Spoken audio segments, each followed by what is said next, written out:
स्वागत है आप सभी का आपके अपने YouTube channel self study with RP sir में। आशा करता हूँ आप लोग मस्त होंगे और अपनी पढ़ाई में व्यस्त होंगे।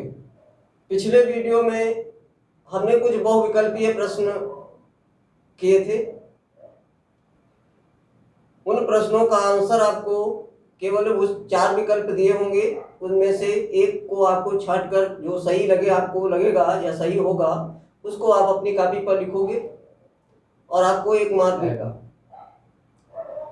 लेकिन क्वेश्चन नंबर 2 में जो आपका दूसरा क्वेश्चन होगा उसमें एक नंबर के ही क्वेश्चन होंगे, लेकिन वो आपको अपनी कॉपी पे सॉल्व करने होंगे।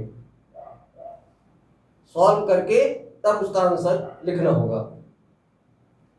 तो आज के वीडियो में हम कुछ एक नंबर के क्वेश्चंस को सॉल्व करने की कोशिश करेंगे। तो बने रहिए हमारे साथ अंत तक और इन क्वेश्चंस को अच्छे ढंग से सीखिए और इनको अच्छे ढंग से बनाइए। और ये क्वेश्चन हमने सैंपल पेपर से लिए हैं जो परीक्षा के लिए बहुत ही महत्वपूर्ण है। तो चलिए क्लास को स्टार्ट करते हैं। लेकिन स्टार्ट करने से पहले अगर आपने हमारे वीडियो को लाइक नहीं किया है तो लाइक कर दीजिए, और हमारे चैनल को सब्सक्राइब नहीं किया है तो सब्सक्राइब वाला बटन भी दबा दीजिए और बेल आइकन को दबाना मत भूलिएगा। बेल को ऑल पे सेट कर लीजिए, जिससे कि हमारी नोटिफिकेशन आप तक जैसे वीडियो अपलोड करेंगे आपके पास पहुंच जाएगी। तो चलिए क्वेश्चन को देखते हैं। एक नंबर के क्वेश्चन है ये। क्वेश्चन नंबर 2 का खंड का इसमें दिया है 7x² - 28 = 0 को हल कीजिए। जैसा कि आप देख रहे होंगे ये द्विघात समीकरण है और ये शुद्ध द्विघात समीकरण है। ठीक है, चलिए इसको सॉल्व करते हैं। 7x² - 28 = 0। इसमें 7x² को बाईं तरफ रखते हैं और 28 को हम इस साइड में ले आते हैं। 7x² = 28 और x² = 28/7। x बराबर हो जाएगा 4। x² बराबर 4 होगा, सॉरी x² बराबर हो जाएगा 4। अब हम इन दोनों इसका वर्गमूल लेंगे। x = हो जाएगा ±2 और यही आपका आंसर होगा। 1 नंबर का क्वेश्चन है ये। इतना अगर आप हल कर देते हैं तो आपको 1 नंबर आसानी से मिल जाएगा। ओके, चलिए अब अगला क्वेश्चन देखते हैं। क्वेश्चन नंबर 2 का खंड खा इसमें दिया हुआ है 3x - 5y = -1 और ये दूसरा इक्वेशन है 2x - y = -3 को विलोपन विधि से हल कीजिए। इसको विलोपन विधि से हल करना है। चलिए इन दोनों इक्वेशंस को हम लिख लेते हैं। 3x - 5y = -1 और ये हमारे पास है इक्वेशन फर्स्ट, और 2x - y = -3 ये आपके पास हो गई इक्वेशन सेकंड। विलोपन विधि में हल करते समय हम क्या करते हैं कि हम जिसका विलोपन करना होता है, जिस चर का, उसको हम बराबर कर लेते हैं।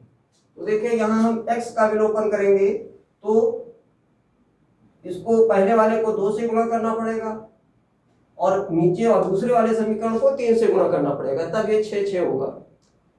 और यहाँ हम क्या करेंगे, हम देखते हैं कि अगर y यहाँ पर -y है, यहाँ -5y है, तो यहाँ हम क्या करेंगे, यहाँ अगर दूसरे वाले समीकरण को हम 5 से गुणा कर दें, इसको हम 5 से गुणा कर दें और इक्वेशन फर्स्ट को उसमें से घटा दें तो ये आसान हो जाएगा। ठीक है, तो चलिए यही करते हैं। समीकरण सेकंड को 5 से गुणा करके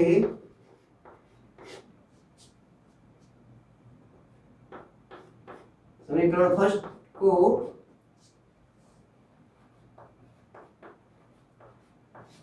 घटाने पर, चलिए अब इसको हम 5 से गुणा करते हैं तो ये हो जाएगा 5 दूनी 10 x माइनस 5y बराबर माइनस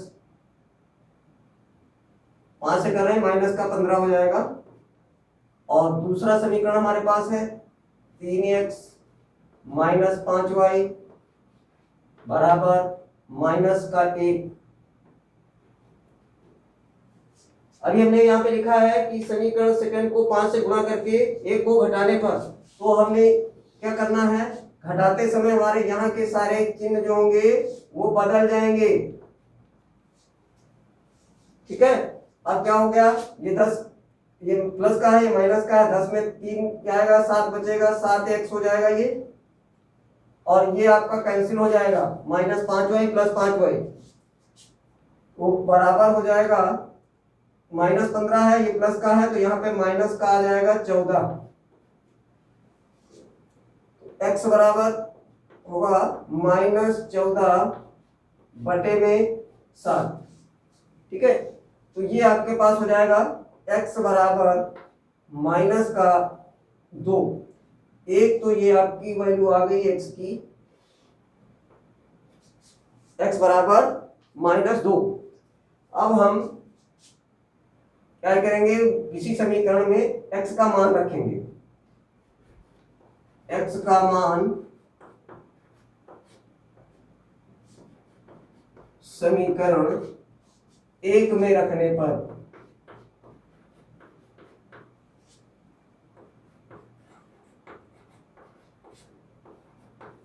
इसमें रख देते हैं, इस वाले में, तो ये देखिए हो जाएगा 3 इंटू माइनस 2 आया, ये माइनस 2 यहां लिख देंगे,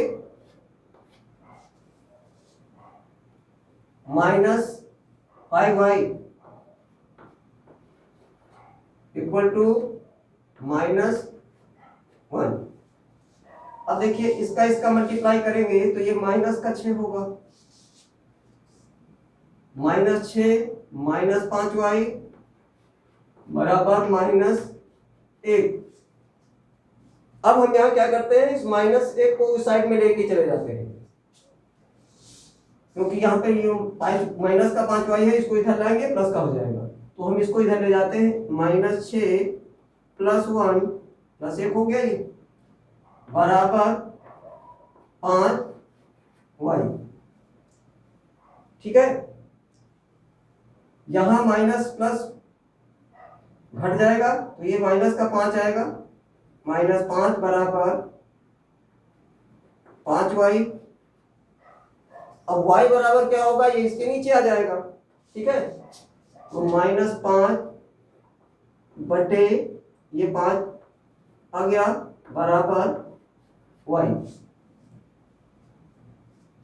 5 से 5 एकल 5 होगा, तो y की वैल्यू आपके पास आ जाएगी माइनस का 1। ये आपकी वैल्यू होगी माइनस की 1। तो इस तरह से इस क्वेश्चन को सॉल्व करेंगे। x की वैल्यू आ गई x बराबर माइनस 2 और y बराबर माइनस 1। अब आप चेक करो कि आपका आंसर ऐसा तो नहीं है जो आपने निकाला है, इसकी वैल्यू निकाली है वो गलत हो, तो क्या करते हैं, यहाँ पे रख लीजिए माइनस का 2 3 दूनी 6 माइनस का 6 और माइनस 5 और माइनस का 1 इसका गुणा करेंगे तो ये हो जाएगा माइनस 5 प्लस का हो जाएगा, ये प्लस का 5 हो जाएगा, माइनस का 6 प्लस का 5 बराबर माइनस का 1। आपका आंसर राइट है, x बराबर माइनस 2 और y बराबर माइनस 1। ठीक है, ओके, चले आगे बढ़ते हैं, अगले क्वेश्चन को देखते हैं।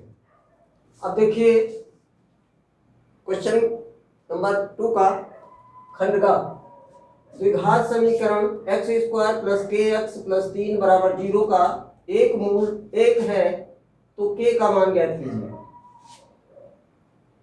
जैसा कि आप लोग जानते हो कि अगर किसी द्विघात समीकरण का मूल कोई संख्या मूल है उसका, तो वही संख्या उसकी जगह पर रखने पर, यानी x की, यानी जो x है यहाँ पर इसकी जगह पे रखने पर वो शून्य हो जाएगा। तो यहाँ पर हम क्या करेंगे,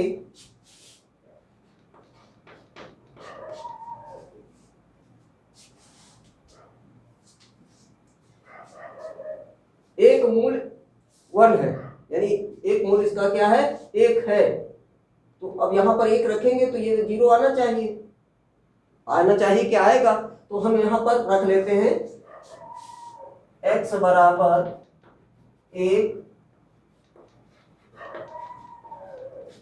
रखने पर, तो यहाँ पे रखेंगे 1 का स्क्वायर प्लस के 1 प्लस 3 बराबर 0। ओके, फिर 1 का स्क्वायर तो 1 ही होगा, 1 प्लस के का 1 से गुणा करेंगे के ही होगा, प्लस ये 3 बराबर 0। 3 और 1 हो जाएगा 4, 4 प्लस के बराबर 0। तो के बराबर ये 4 इधर आ जाएगा, ये माइनस का 4 होगा। ठीक है, यही आपका आंसर होगा। तो इस तरह से इस क्वेश्चन को हल करने पर आपको 1 मार्क्स मिलेगा, 1 नंबर मिल जाएगा आसानी से। ठीक है, चलिए अगले क्वेश्चन पे चलते हैं। अगला क्वेश्चन देखते हैं। यहाँ क्वेश्चन में दिया है 2 समरूप त्रिभुज दिए हैं ABC और DEF। त्रिभुज ABC का क्षेत्रफल है 25 स्क्वायर सेंटीमीटर और DEF का है 36 यानी 36 वर्ग सेंटीमीटर। ठीक है, और हमें इनकी भुजाओं में अनुपात ज्ञात करना है। तो इनकी भुजाओं का अनुपात ज्ञात करने का कौन की प्रमेय आपने पढ़ी होगी। तो प्रमेय में लिखा है कि समरूप त्रिभुजों के क्षेत्रफलों का अनुपात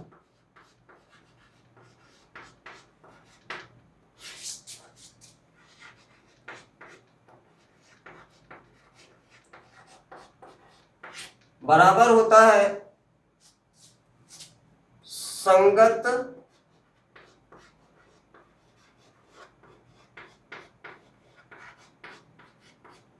भुजाओं के वर्ग का अनुपात।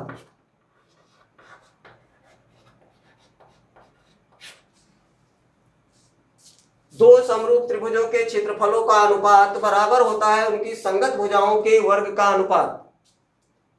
तो यहां पर हम क्या देखते हैं कि क्षेत्रफलों का अनुपात क्या है, तो हम इसको नीचे लिखते हैं 25/36।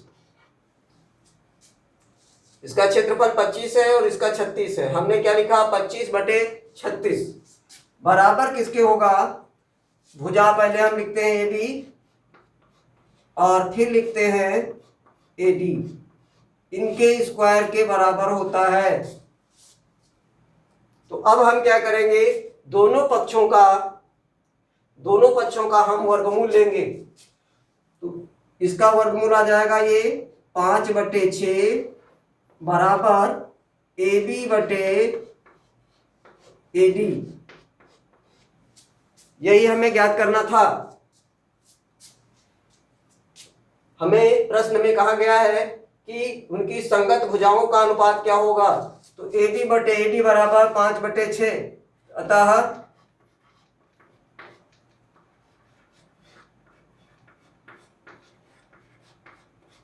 भुजाओं का अनुपात, संगत भुजाओं का अनुपात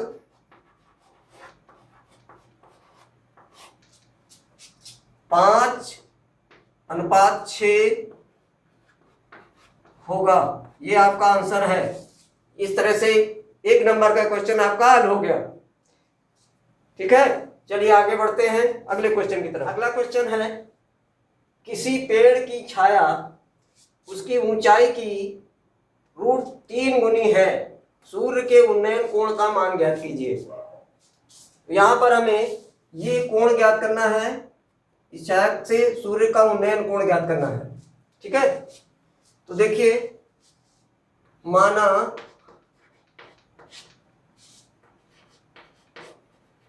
पेड़ की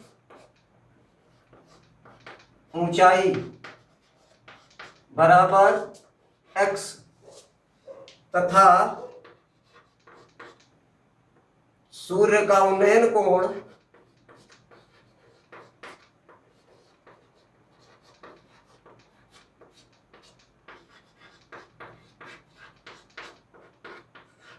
थीटा। ये हमने मान लिया कि पेड़ की ऊंचाई हमारी है x मीटर है, या मीटर यहां नहीं दिया हुआ है, कोई भी मात्रक नहीं दिया है, केवल ये x इकाई हो सकता है, x यूनिट लिख देते हैं, x इकाई लिख देते हैं, कुछ भी कर सकते हो। और इसकी जो छाया है, इस पेड़ की जो छाया ये आ रही है जमीन पर, ये हो रही है इसके √3 गुना है, तो इसका गुणा कर देंगे √3 से, √3 x हो जाएगा। और ये एंगल जो बन रहा है, उन्नयन कोण जो हो रहा है, वो हमने थीटा ले लिया है। अब हम क्या करेंगे, देखिए ट्रिग्नोमेट्री में सबसे सरल तरीका यही है आपको कि जो दिया है जिसके बीच में जो ज्ञात करना है उसके बीच का संबंध देखते हैं।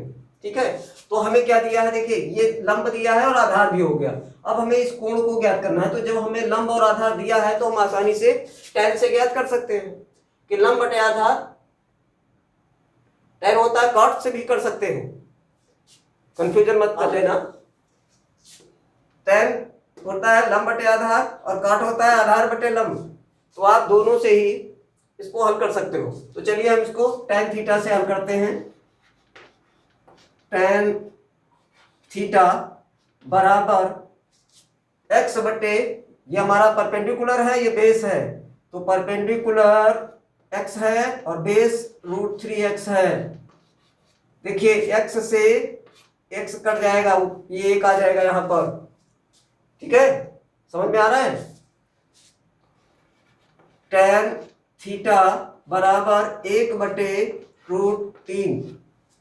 अब tan थीटा बराबर 1 बटे √3 है, तो ये किसके बराबर है, 1 बटे √3, ये tan 30 के बराबर है, tan 30। ठीक है, अब यहां पे आपको ध्यान देना है, tan को कैंसिल करो, दोनों तरफ tan है, ये tan है, कैंसिल करो, तो हमारे पास आ जाएगा थीटा बराबर 30 डिग्री। यही हमारा आंसर होगा। ठीक है, समझ गए होगे। अब चलिए बढ़ते हैं आगे अगले क्वेश्चन की तरफ। यहाँ क्वेश्चन में दिया है DE पैरेलल BC, यानी DE जो है ये भुजा, ये इसके समांतर है, पैरेलल है। यहाँ पर AD बराबर 4 सेंटीमीटर दिया है, DB बराबर 3 सेंटीमीटर दिया है और BC बराबर 10.5 सेंटीमीटर दिया है। और आपको फाइंड करना है, ज्ञात करना है DE की माप। चलिए यहां पर देखिए, ये रेखा जो है DE BC के समांतर है। जब दो समांतर रेखाओं को कोई तिर्यक रेखा काटती है तो उनके संगत कोण बराबर होते हैं। ठीक है, तो संगत कोण देखिए, इस कोण का संगत कोण ये है। ठीक है, और ये भी तिर्यक रेखा है, यदि दो समांतर रेखाएं, ये भी तिर्यक रेखा है, तो इस कोण का संगत कोण ये है। तो देखिए यहां पर क्या हो गया, ये कोण बराबर हो गया, ये कोण बराबर हो गया। तो अब तीसरा कोण जो है, ये तो दोनों त्रिभुजों का कोण एक ही है। एक बड़े त्रिभुज ABC का भी कोण ये है और ADE त्रिभुज जो है इसका भी कोण ये A है। इसलिए हम कह सकते हैं कि त्रिभुज ABC सिमिलर है त्रिभुज ADE के। तो अब क्या होगा, AB बटे AD, देखिए यहां यही है, ये ध्यान रखना है आपको, AB बटे AD बराबर सभी भुजाएं जो AB बटे AD है, AB बटे AD यानी ये बड़े वाले त्रिभुज AB है और छोटा वाला त्रिभुज AD है, इसकी भुजा बटे इसकी भुजा। तो इसमें भी होगा इस त्रिभुज की ये भुजा बटे ये त्रिभुज की ये भुजा। तो BC बटे DE, ठीक है। AB बटे AD करेंगे तो AB, अब AB कितना है आप देखिए, 4 + 3 बटे में क्या है AD है 4 बराबर BC है 10.5 बटे में DE है DE।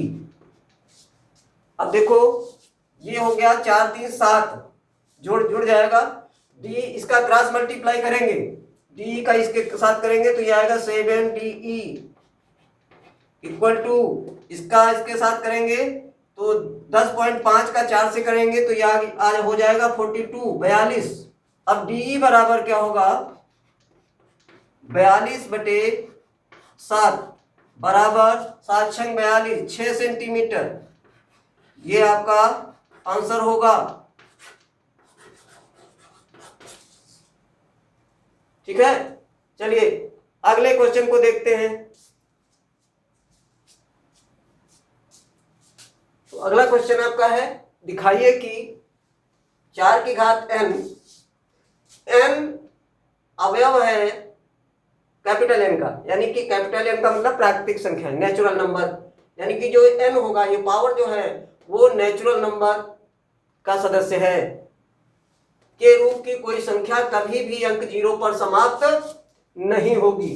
तो यहां पर हमें कुछ थ्योरेटिकल लिखना होगा। यदि संख्या 4 की घात n शून्य पर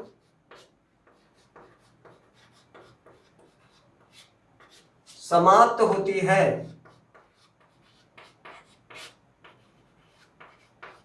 तो इसके गुणनखंड में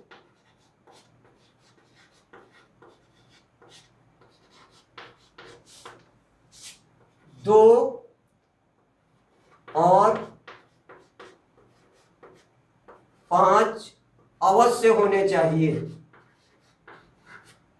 अवश्य होने चाहिए। अगर ये संख्या 4 की घात n 0 पर समाप्त होती है तो इसके गुणनखंड में 2 और 5 अवश्य होने चाहिए, क्योंकि 2 पंचे 10, 0 तभी आएगा जब 2 और 5 का गुणा करेंगे। परंतु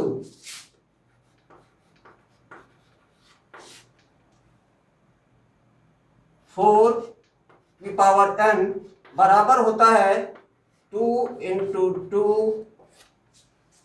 2 की घात 2 की पावर, यहां पर हम n लगा देते हैं। अब देखिए क्या इसमें गुणनखंड 5 है, यहां पर 5 कोई इसका गुणनखंड नहीं है। ठीक है, यहां 4 की घात n में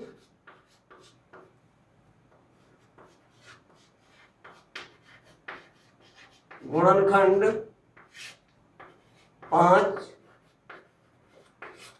नहीं है, अतः 4 की पावर n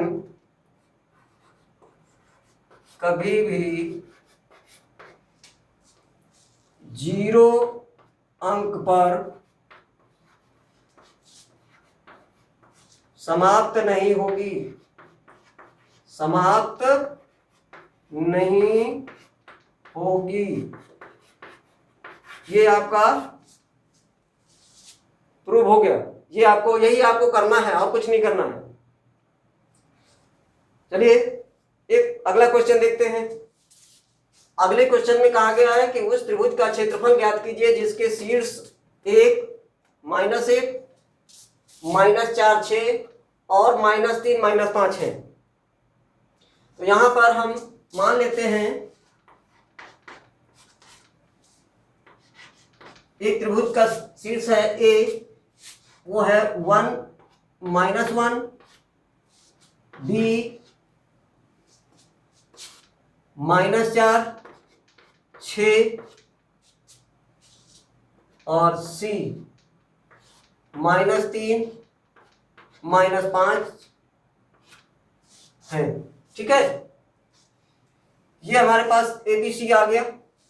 अब शीर्ष से त्रिभुज का क्षेत्रफल ज्ञात करने के लिए इसको हम यहां देखिए, ये x1, x2, x3, y1, y2, y3 इसको मान लेंगे, या आप लिख भी सकते हो x1 बराबर, क्योंकि यहां हमने ए लिख दिया, ए बिंदु ए है, ये बी है, ये सी है, 3 शीर्ष हैं त्रिभुज के। तो यहां पर इसको आप x1 मान लीजिए, ABC इस तरह से लिखा हुआ, इसी तरह से x1, x2, x3, y1, y2, y3। तो यहां पर हम त्रिभुज का क्षेत्रफल वाला फार्मूला लिखते हैं। त्रिभुज का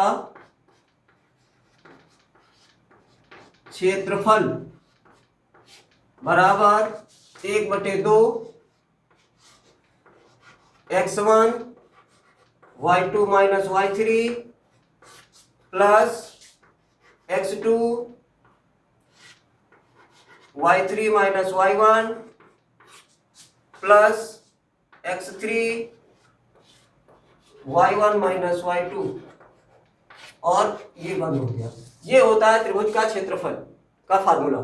ठीक है, अब इसको हम इसमें x1 x2 रखते हैं। 1/2 x1 ये है 1 ब्रैकेट में y2 है 6 माइनस y3 -5 है, -5 है तो +5 हो जाएगा ये, प्लस x2 हमारे पास है -4, y3 -5 है, माइनस y1 माइनस का है तो ये प्लस का हो जाएगा, प्लस x3 हमारे पास है -3, ये ब्रैकेट में रख लेते हैं इसको, और y1 हमारे पास है -1, और माइनस y2 हमारे पास है 6, और इसको बंद कर देते हैं।